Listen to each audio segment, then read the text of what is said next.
Bon, bonsoir à toutes et à tous. Je vais excuser le président de la communauté de communes qui ne peut pas être là ce soir. Je veux remercier les représentants de la gendarmerie parmi nous et les représentants des pompiers. Je vais donc vous présenter les vœux pour l'année 2024 au nom de la municipalité. Donc au lieu de vous faire une longue liste de ce qui s'est réalisé durant l'année passée, de ce qui devrait se faire en 2024, je préfère aborder différents points essentiels pour notre commune. Tout d'abord, ce qui nous préoccupe tous, le renforcement de la présence médicale avec la relance de notre projet de centre de santé et des médecins salariés. Nous devrions sous peu adhérer au groupement d'intérêt de la région afin de pouvoir postuler à l'attribution de médecins salariés par la région. C'est sûr que ça ne va pas être immédiat, mais ça peut être un des moyens d'y arriver. Il ne s'agit pas d'un choix idéologique, mais d'un choix pratique. À l'allure où sont formés les médecins, il faudra entre 15 et 20 ans pour faire disparaître les déserts médicaux. Donc utilisons un des moyens qui s'offre à nous au lieu d'attendre je ne sais quelle installation pour un libéral. Je tiens toutefois à remercier le cabinet médical libéral qui exerce dans des conditions plus que difficiles et qui a bien du mal à faire face à toutes les demandes. À côté de ce problème récurrent se pose la question de notre centre de secours qui a un besoin pressant de volontaires afin de retenir efficace tous les jours de l'année sans que nous soyons obligés de faire appel au centre de secours voisin. Nous avons de très nombreuses associations, c'est vrai, avec beaucoup de membres actifs. Je me pose une question, comment se fait-il qu'il n'y ait pas quelques personnes qui puissent donner de leur temps pour les autres? Autrement vont les choses avec les restrictions budgétaires, on va aller vers une fermeture du centre dans quelques années. Et à ce moment-là, comment sera assurée la sécurité de notre commune et de notre canton? Depuis le 1er janvier 2016, nous ne formons plus qu'une seule commune et nous essayons de veiller à un équilibre entre toutes les anciennes communes historiques quant à la réalisation des travaux. Si la majorité des investissements se fait sur le bourg-centre, les anciennes communes ne sont pas oubliées pour autant. Ainsi, la Vergne va enfin voir sa salle des fêtes rénovée, Buzyn a son lotissement terminé et une étude pour l'aménagement futur de la place du monument va être lancée.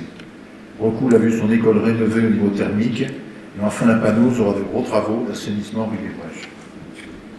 Dans la cité médiévale est à l'étude la création d'un site patrimonial remarquable qui fait suite à notre reconnaissance comme petite cité de caractère.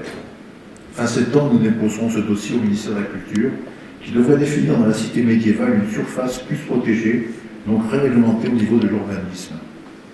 Afin de déjà mieux respecter la cité, nous prenons l'engagement d'embaucher des salariés saisonniers afin d'assurer l'entretien et la propreté des lieux. Au château, les travaux de couverture se poursuivent afin de mettre la cuisine en dos. Les travaux du Grand Faubourg viennent de commencer avec réfection de l'adduction d'eau, de l'assainissement, de l'enfouissement des réseaux électriques et téléphoniques. Nous présentons par avance nos excuses pour la gêne occasionnée, mais c'est à ce prix que nous pouvons améliorer l'entrée dans la cité médiévale. Les chiffres du recensement de 2023 sont connus et montrent une stagnation de notre population. À nous de faire en sorte que nos communes soient plus attractives pour créer des emplois, comme vient de le faire la région Occitanie avec la mise en route sur la zone des Planes du centre d'entretien des lycées de la Lozère et de l'Aveyron avec 7 emplois à la clé. La modification des heures d'éclairage nocturne entraîne certes une gêne particulier que nous sommes, mais participe d'une part aux économies que nous devons faire pour une gestion saine, et d'autre part à la lutte contre le réchauffement climatique.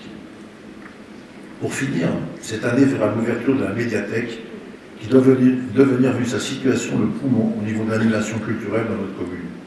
Nous espérons que vous apparerez très vite ce lieu qui ne doit pas être une simple bibliothèque. Je voudrais donc remercier toutes les associations qui sont très vivantes avec leurs bénévoles qui font vivre la commune et créent le mieux vivre ensemble en luttant contre l'isolement. La mairie continuera à les aider tant au niveau financier qu'au niveau technique.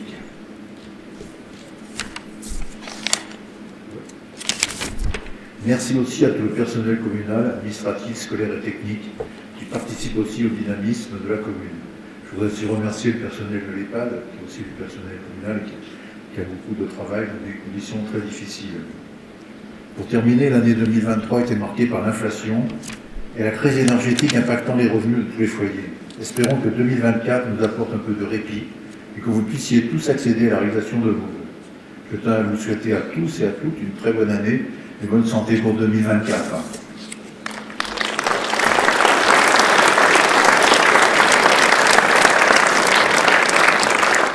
vais remercier le Centre culturel qui a préparé la collation de ce soir.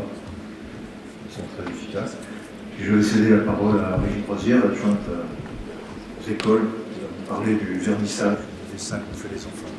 Bonsoir à toutes et tous et bonne année. Donc moi je serai assez brève. Donc cette année on a voulu renouveler, mais sous une autre forme, le concours de dessin. Donc ce n'est pas un concours, c'est une participation libre. Donc là il y a une vingtaine d'enfants qui ont participé. On voulait rompre un petit peu avec cette idée de concours et de confrontation. Donc il n'y a pas eu de prix, par contre il y a une récompense pour tous les participants. Donc vous pouvez les observer là-bas derrière, ils sont affichés. Ils sont très très beaux, ils ont été très inspirés.